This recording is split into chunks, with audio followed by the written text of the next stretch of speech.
लोकसभा चुनाव को लेकर बीजेपी ने अभी से तैयारी करनी शुरू कर दी है और इसी सिलसिले में आज यानी कि 29 मई को यूपी बीजेपी की प्रदेश कार्य समिति की बैठक होने जा रही है और बताया जा रहा है कि इस बैठक में प्रदेश के करीब 600 पदाधिकारी शामिल होंगे जो 2024 लोकसभा चुनाव की रणनीति को लेकर मंथन करेंगे। बीजेपी कार्य समिति की बैठक वाजपेयी साइंटिफिक कन्वेंशन सेंटर में सुबह 10 बजे होगी और प्रदेश के मुख्यमंत्री योगी आदित्यनाथ इस बैठक का उद्घाटन करेंगे। साथ ही इस बैठक को संबोधित भी करेंगे। यूपी से आने वाले केंद्रीय मंत्री भी इस बैठक में मौजूद रहेंगे। लोकसभा चुनाव को लेकर बीजेपी ने अभी से तैयारी करनी शुरू कर दी है और इस सिलसिले में यह बैठक होने जा रही है।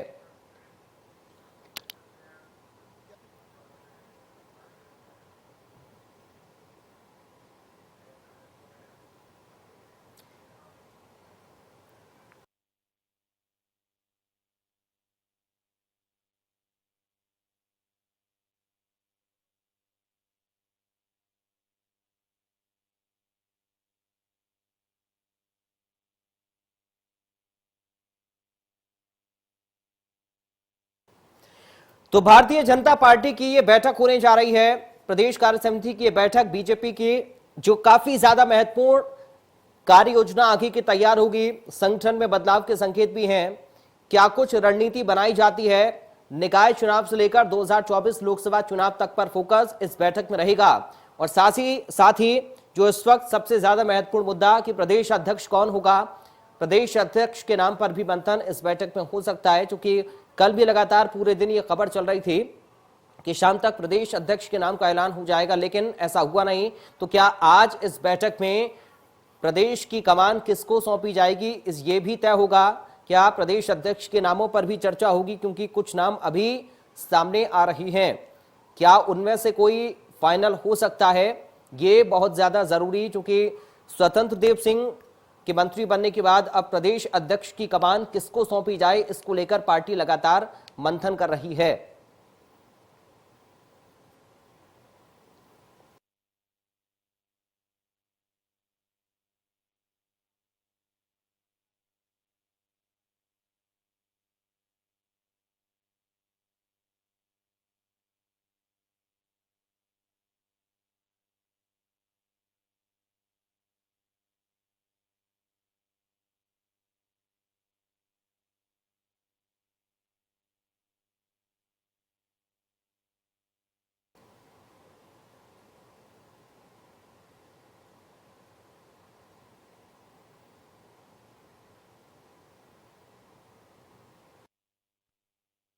उत्तर प्रदेश भारतीय जनता पार्टी की कार्य समिति प्रदेश कार्य समिति की बैठक होने जा रही है। आप देख सकते हैं कि उनके तैयारी के लिए टेंट लगा हुआ है और उसमें लिखा गया है जैसे कि अगर दूर दराज से जो कार्यकर्ता आते हैं तो उनको कोई दिक्कत ना हो।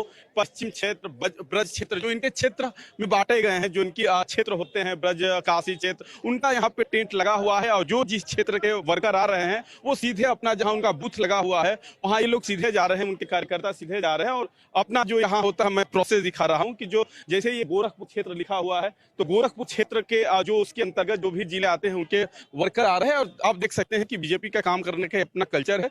यहाँ पे आप देख सकते हैं आइडेंटिटी कार्ड है, उनका नाम पहले से लिखा गया है कि कौन आ रहे हैं, नाम लिख के और नाम दिया जा रहा है। फिर उनको ये बैग में वो सारे डॉक्यूमेंट्स है जो प्रदेश कार्य समिति की बैठक में जिसकी जरूरत होगी।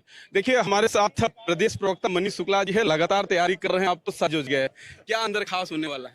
देखिए प्रदेश कार्य समिति की बैठक है, माननीय मुख्यमंत्री जी उद्घाटन करेंगे। निश्चित अंतराल बाद प्रदेश कार्य समिति की बैठक आहूत की जाती है, जिसमें जो पूर्व में जो योजनाएं बनाई जाती है, जो लक्ष्य लिए जाते हैं, उसका विश्लेषण होता है और आगे आने वाले दिनों में पार्टी संगठन किस तरह विस्तार करे, जो सरकार है उसके जो जनहित के इश्यूज है वो जन जन तक पहुंचे। आज हम सब उत्तर प्रदेश भारतीय जनता पार्टी की कार्य समिति में सब लोग आए हैं और हम आगे कैसे अपने समाज को और बेहतर और अच्छा बनाएं, अपनी सरकार के माध्यम से, अपने संगठन के माध्यम से कैसे हम सेवा करके अपने प्रदेश को और उन्नति की ओर ले जाएं, इस दिशा में विचार विमर्श होगा। 2024 में होने वाले लोकसभा चुनाव को लेके, नगर पंचायत नगर पालिका के चुनाव के भी लेके क्या कुछ चर्चा होने वाली है? निश्चित तौर पर मीटिंग होने वाली है और उसके बाद जो है हम आपसे डिस्कस करेंगे।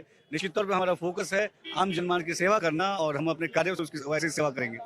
अपनी सेवा से लोगों का काम करेंगे, ये कहना है मंत्री दानिश आजाद का। आप देख सकते हैं यहाँ पे कतार अभी भी लगी हुई है, दूर दराज से कार्यकर्ता आ रहे हैं और इसी अटल बिहारी कन्वेंशन सेंटर में बैठक होगी। और बैठक में चूंकि बैठक का जो वो सत्रवार होगा और बैठक 3 सत्र में होगा और तीनों सत्र में कार्यकर्ताओं को टिप्स दिया जाएगा, सुझाव दिया जाएगा कैसे जनता के बीच अपनी सरकार के कामों को लेकर प्रशंसा करेंगे। सहयोगी शमशाद के साथ रजनीश पांडे, इंडिया न्यूज, लखनऊ। चलिए हमारे साथ 3 खास मेहमान जुड़ गए, सीधा आपका परिचय कराते हैं, उसके बाद करेंगे चर्चा। बीजेपी से प्रवक्ता हैं आर.के. मिश्रा। आर.के. मिश्रा जी, आपका स्वागत है। समाजवादी पार्टी से हमारे साथ पूर्व मंत्री हैं अशोक यादव। अशोक यादव जी, आपका स्वागत है। वरिष्ठ पत्रकार हैं जनार्दन मिश्रा। जनार्दन मिश्रा जी, आपका स्वागत है। आर.के. मिश्रा जी, शुरुआत में आपके साथ कर रहा हूं। बैठक आज होने जा रही है आपकी यूपी बीजेपी की प्रदेश कार्य समिति की बैठक, बेहद महत्वपूर्ण हर लिहाज से, चूंकि संगठन को लेकर भी संकेत हैं कि आगे कुछ बदलाव हो सकता है या फिर कार्य योजना आपकी किस तरीके से रहने वाली है, इस पर भी मंथन होगा। निकाय को लेकर, 24 को लेकर, प्रदेश अध्यक्ष को लेकर, सर क्या कुछ आज होने वाला है इस बैठक में? आर.के. मिश्रा जी। बिल्कुल पराग जी, यहाँ पर एक चीज तो समझनी जरूरी होती है। जब कार्य समिति की बैठक होती है उसमें पिछले जिस तरह से संगठन के ऊपर में जो चर्चाएं होती है उस पर भी चर्चा होगी, आगे की रणनीति के ऊपर में चर्चा होगी। आपने देखा होगा जो कि हम लोगों ने जो है सो 2014 हो, चाहे 17 हो, चाहे 19 हो, 2022 हो जी, जो संगठन जिस तरह से आ रही है उसमें मजबूती ही आई है और उसके बाद जो उनका संगठन का जो प्रदर्शन रहा वो बहुत ही बेहतर रहा। तो निश्चित तौर पर अब जैसे हम एक नेता और एक पद के सिद्धांत पर जिस तरह से हम लोग आगे बढ़ते हैं उसी के तहत आज आप देखेंगे जो कार्य समिति के अंदर में बिल्कुल सर्वमान्य रूप से प्रदेश अध्यक्ष का भी घोषण होगा और उन नामों पर भी मोहर लगेगी जो महामंत्रियों की भी है, 2 उपाध्यक्ष की भी है। तो ये सारी योजनाएं और साथ ही साथ सरकार की जो योजनाएं हैं उसको किस तरह से जन जन तक पहुंचाया जाए, किस माध्यम से पहुंचाया जाए, किस तरह से सुचारू और सुव्यवस्थित तरीके से, इन सब चीजों को ध्यान रखते हुए कार्य समिति के अंदर में यही सब चर्चाएं होती है। ये हर एक पार्टी का एक अपना जो है सो ये होता है जो कि हर पार्टी में इसी तरह से होती है, लेकिन खास करके अभी भाजपा के जब नई सरकार बनी है और जिस तरह से जनता ने आशीर्वाद दिया है उस आशीर्वाद की अपेक्षाओं के ऊपर में हम कैसे खड़े उतरे, ये सब सारी बातें होगी और निश्चित तौर पर इसमें आपको मंथन होगा। और जो पद है, जो अध्यक्ष का पद है वो बहुत बड़ा पद है, क्योंकि इतना बड़ा प्रदेश है, 25 करोड़ जनता का ये प्रदेश है। निश्चित तौर पर इसके ऊपर में भी जो है सो चर्चाएं होगी और उसके नाम पर भी मोहर लगेगी। ये हम लोग इस कार्य समिति में देख सकते हैं। जी पराग। अशोक यादव जी, बीजेपी तो कह रही है कि साहब देखिए हर दिन के साथ हम खुद को मजबूत कर रहे हैं, तो आपके नेता कैसे सरकार को और बीजेपी को बता रहे हैं कि साहब दम नहीं है? अब देखिए सबसे पहले तो आज चौधरी चरण सिंह की पुण्यतिथि है। सभी नेताओं ने जिस तरह से दिया है तो हम समझते हैं हम सबकी तरफ से अशोक जी का आवाज नहीं आ रहा है थोड़ा सा। चलिए मैं सर इसको ठीक कराता हूँ, एक बार पीसीआर टीम से कहूंगा इस पर संज्ञान लें। अशोक जी आप बोलिए, आपकी आवाज आ रही है। आर.के. मिश्रा जी तक आपकी आवाज नहीं पहुंच रही है, उसको मैं ठीक कराता हूं। नहीं तो उनको वो तो सुने इसलिए कि हमारे मित्र हैं, वो भले भाजपा में है। मैं ठीक कराता हूं, मिश्रा जी, बोल लीजिए। हाँ वो उन्हीं को तो सुनाना चाहते हैं। हाँ जी ठीक है सर, आ रही है। देखिए चौधरी चरण सिंह जी का आज पुण्यतिथि है। बहुत महान नेता थे। अभी सभी नेताओं ने, देश के नेताओं ने उन्हें श्रद्धांजलि दी। हम आप सबकी तरफ से भी उन्हें श्रद्धांजलि अर्पित करते हैं और भविष्य में देश में ऐसे नेता पैदा हों ये ईश्वर से गुजारिश करते हैं। चलिए सबसे पहले तो मैं एक शेर सुनाता हूँ बहुत बढ़िया आपको। आजकल शेर और शायरी बहुत कर रहे हैं अशोक यादव जी आप। नहीं जब विधानसभा के अंदर हो सकती है जी, योगी जी कह सकते हैं तो हम तो अच्छी बात करते हैं। चलिए करिए। मैंने कहा नहीं, बेसिकली तो मैं सुनाइए। हाँ सुनिए कि अब न कोई चुभन की बात करो, सिर्फ बेहतर वतन की बात करो, खून खराबा बहुत हुआ लोगों, अब तो चैनो अमन की बात करो। ये मेरा ये बड़े मशहूर गजल में बहुत मंचों को सुनाई है देश के अंदर, और जब हालात खराब तब सुनाई है। देखिए कल मैं आया था इसी विषय पर, तो मैंने ये कहा था कि पड़ोस में झांकना अच्छा नहीं होता है, लेकिन पड़ोस में झांकने में पड़ोस में कुछ ऐसा हो रहा हो जिससे समाज पे असर पड़ सकता है, देश पे पड़ सकता है, तो कोई दिक्कत झांकने में नहीं है। देखिए जो भी बेहतर काम ये करते हैं हम तो ये मानते हैं, हम सीखने की कोशिश करते हैं। देखिए मैं संगठन का आदमी रहा हूं, 12 साल जिला अध्यक्ष रहा और 12 साल हर चुनाव जीता। जब मैं अध्यक्ष बना था तो हर जाति, धर्म, हर वर्ग ने, हर पार्टी ने हमें बधाई दी थी और लगातार 12 साल में रहा। बाद में मजबूरी में छोड़ना पड़ा, वो अलग बात थी। तो मैं ये कहता हूं कि संगठन का काम बहुत बड़ा होता है, लेकिन पिछले 20 सालों में मैंने एक चीज देखी, मैंने कल भी कहा था कि जो मुख्यमंत्री होता है, प्रधानमंत्री होता है, कहीं भी पूरे देश में जो मुख्यमंत्री होते हैं वो ऐसे आदमी को बनाते हैं जो केवल हमारा स्टाम्प जैसे राष्ट्रपति बनते हैं। देखो सब जानते हैं, टू बी वेरी फ्रैंक, जो हमारी बात पर मोहर लगा दे, हमारे लिए उलझन पैदा ना करे। तो आप निश्चित मानिए, मुझे तो उम्मीद ये थी कि कोई बढ़िया अध्यक्ष बने जी, जो योगी जी को सलाह दे। जी। इनकी जो जिद्दीपन है, निरंकुशता पर थोड़ा सा जी। नहीं, सुनिए, थोड़ा है जिद्दी है वो, हाँ। तो उस पर भी साथ सामंजस्य बैठा ले और एक सामाजिक व्यक्ति बने, जाति कोई भी हो। देखिए, एक बेहतर अध्यक्ष बनेगा। बलराम सिंह यादव मामा जी थे मेरे, हाँ। जो जब वो अध्यक्ष थे तो उनका और एनडी तिवारी का दर्जा बराबर था। नहीं, जितना वो काम कराते उनकी सुनी जाती थी राजीव जी के जमाने में। तो मैं चाहता हूं कि अगर कोई अच्छा अध्यक्ष बनता है, उससे मुख्यमंत्री अच्छा काम करेंगे। हाँ। और देखिए, सबसे पहले तो बात बेहतर प्रदेश की है। हमारा चुनाव बहुत दूर अभी है, वो मुद्दे बाद में आएंगे। अभी तो हमारा कस्बे अच्छे हों, हमारे शहर अच्छे हों, हमारा प्रदेश अच्छा हो, बिजली मिले किसानों को, लागत मिले। हम तो ये आशा करते हैं सरकार से।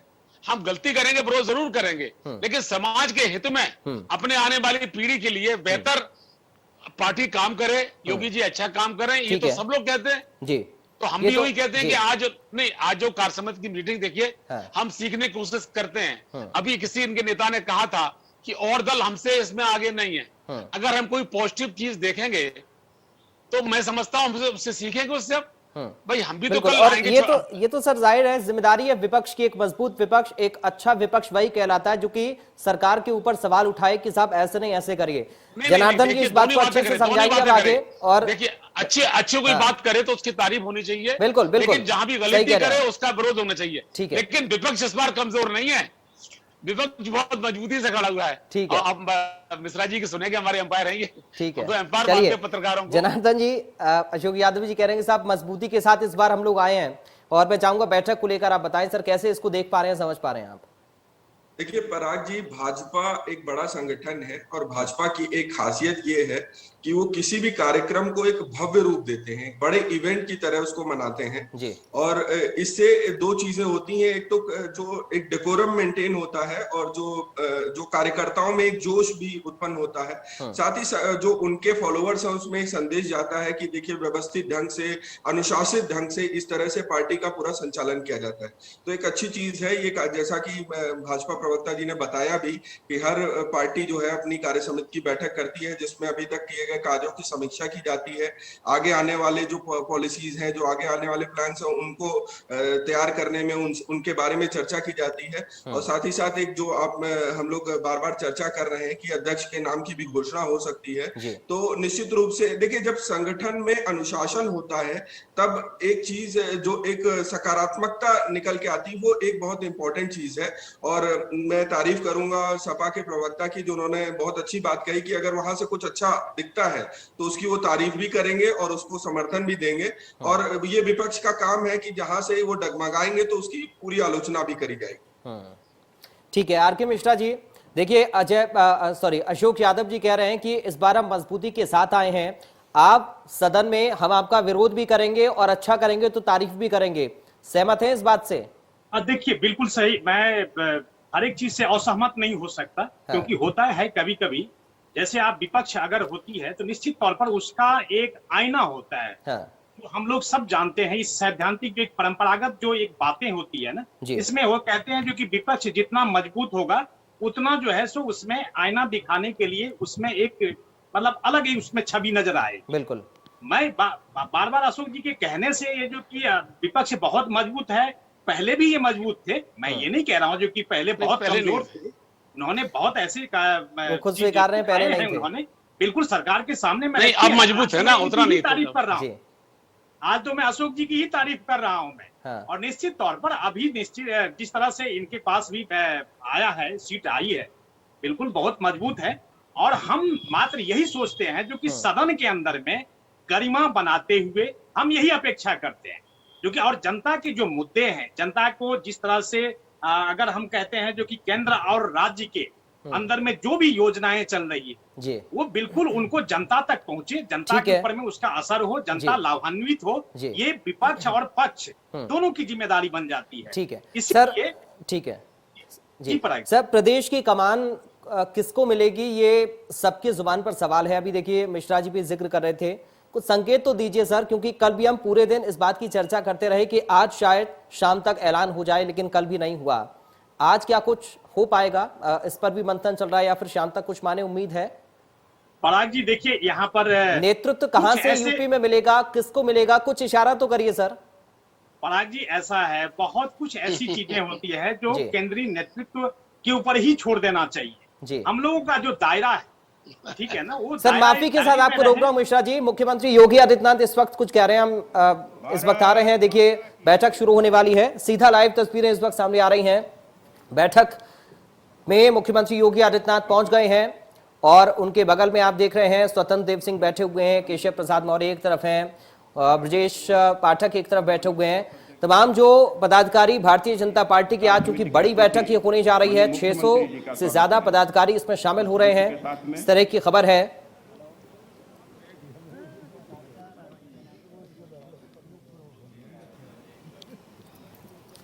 अब मैं क्षेत्रीय अध्यक्ष तो आप ये सीधा लखनऊ से लाइव तस्वीरें देख रहे थे। मुख्यमंत्री योगी आदित्यनाथ पहुंच गए हैं। बैठक अब से कुछ ही देर बाद शुरू होने वाली है। बैठक का उद्घाटन, इसकी शुरुआत करते हुए सीएम एक बार फिर से अपनी चर्चा की ओर आगे बढ़ते हुए आर के मिश्रा जी, आप अपनी बात पूरी कर सकते हैं अब। जी पराग जी, तो मैं कहता हूं कि जनता को योजनाओं का लाभ कैसे मिले, ये पक्ष की भी जिम्मेदारी है और विपक्ष की भी जिम्मेदारी है। तो निश्चित तौर पर एक जो है सो एक माहौल सदन में होना चाहिए, जैसे हमने पिछले 2 दिन पहले हम लोगों ने देखा था, जिस तरह से उप मुख्यमंत्री और विपक्ष के जो नेता हैं अखिलेश जी, उनके बीच में जिस तरह से दूसरा है भाई, इस तरह की अध्यक्ष का बातें- उसके अगले दिन माहौल थोड़ा अच्छा भी हुआ था जब मुख्यमंत्री ने शेर और शायरी की थी। यस मैं बिल्कुल सही कह रहा हूँ। तो ये माहौल जो है सो एक बैलेंस्ड होना चाहिए सदन के अंदर में, और जो जनता के जो मुद्दे हैं वो बिल्कुल आईने की तरह साफ होनी चाहिए। ठीक है, और अच्छा उनको अशोक जी की योजनाओं बात का एक जवाब और दे दीजिए सर, छोटा सा, उसके बाद यादव जी आपके पास आ रहा हूं। यादव जी कह रहे हैं मिश्रा जी की प्रदेश अध्यक्ष ऐसा होना चाहिए जो कि सलाह दे, बताए, चूंकि एक बड़ी जिम्मेदारी है, बड़ा सूबा है, सबसे बड़ा आबादी की लिहाज से हम देखें देश का यूपी। जी बिल्कुल। देखिए पराग जी, अभी अशोक जी ने कहा, आपने उस क्वेश्चन को रिपीट किया, बहुत अच्छी बात है जो मेरे नजर में दिया आपने। देखिए जैसे अशोक जी अभी कह रहे थे, मुख्यमंत्री जी बहुत जिद्दी है जी, काम करने के लिए जिद्दीपन अच्छा होता है, काम करने के लिए जिद्दीपन अच्छा होता है, योजनाओं को लाभ पहुंचाने के लिए जनता को जिद्दीपन अच्छा होता है, कानून व्यवस्था बनाने के लिए अगर जिद्दीपन हो तो अच्छा होता है। मैं कह रहा हूं इस तरह की जिद्दीपन होनी चाहिए। ठीक है, बात इसकी नहीं जो कि उनके व्यक्तिगत या किसी भी तरह के उस पर हम टिप्पणी करना अच्छा नहीं समझते, लेकिन ये चीज जरूर है जो कि जनता को किस तरह से लाभ मिले, ये हम लोगों का जिद्दीपन बिल्कुल दिखना चाहिए। ठीक है, यादव जी चाहूंगा आप अपने कमेंट दें संक्षेप में, उसके बाद मिश्रा जी आपके पास में आ रहा हूँ। देखिए मिश्रा जी हमारे अच्छे मित्र हो गए हैं और बहुत अच्छी बात करते हैं, हम लोग बढ़िया बात करते हैं और अच्छी सकारात्मक, रोज हम लोगों को बैठना होता है। बिल्कुल। देखिए पहले तो जब जो विषय था वो उससे भटक गए, विषय था अध्यक्ष कौन बनेगा, तो हाल ही में उन्होंने वो बना दिया जो विधानसभा हुआ था। एक शेर नजर करते हैं उनको कि दिल की बात जुबान पे लाना कितना मुश्किल होता है और किसी को उसका सच बतलाना कितना मुश्किल होता है।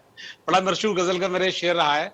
वाकई है कि अभी वो कुछ नहीं कह सकते, लेकिन मैं इतना कह सकता हूं कि 600 प्रतिनिधि आ रहे हैं, 600 के सामने जो अध्यक्ष घोषित होगा वो पहले से तय हो चुका होगा, और जो अध्यक्ष बनेगा, जैसे मिश्रा जी जैसे श्रीकांत शर्मा बन जाते हैं तो निश्चित मानिए ऊपर से भेजे गए जिससे योगी पे अंकुश लगे। आपको पसंद तो नहीं ये है निश्चित मानिए, नहीं देखिए निश्चित मानिए कि जो अध्यक्ष बनेगा वो अगर योगी के मर्जी से बनता है तो बिल्कुल ये मानिए उनका स्टैंप पैड होगा, और अगर और तरीके से बनता है योगी जी की जो जिद्दपन को कम करे उसके फिर ऊपर से कोई मजबूत आदमी आएगा। ये तय हो चुका होगा नाम, आज की मीटिंग केवल औपचारिकता है, नाम तो तय हो चुका होगा। ठीक है, लेकिन हम चाहते हैं, मैं संगठन का आदमी रहा हूं, बहुत काम करते हुए, चूंकि बैठक को लेकर अपडेट इंडिया न्यूज लगातार आपको दे रहा है। जनार्दन मिश्रा जी आपके पास आ रहा हूं। अशोक यादव जी अब माफी चाहूंगा सर, समय नहीं है, इसलिए जनार्दन जी से एक फाइनल कमेंट में उनका ले लूं। जी को सुनेंगे। ठीक है जनार्दन जी, अभी जो बात कही अशोक यादव जी ने अध्यक्ष को लेकर, उसको लेकर बहुत संक्षेप में कमेंट चाहूंगा, और क्या इस तैयारी को आप कैसे देखना है, चूंकि कहते हैं कि बीजेपी हमेशा एक्शन मोड में रहती है, तो क्या ये एक बार फिर से एक्शन को और ज्यादा दम देने की कोशिश बीजेपी की है?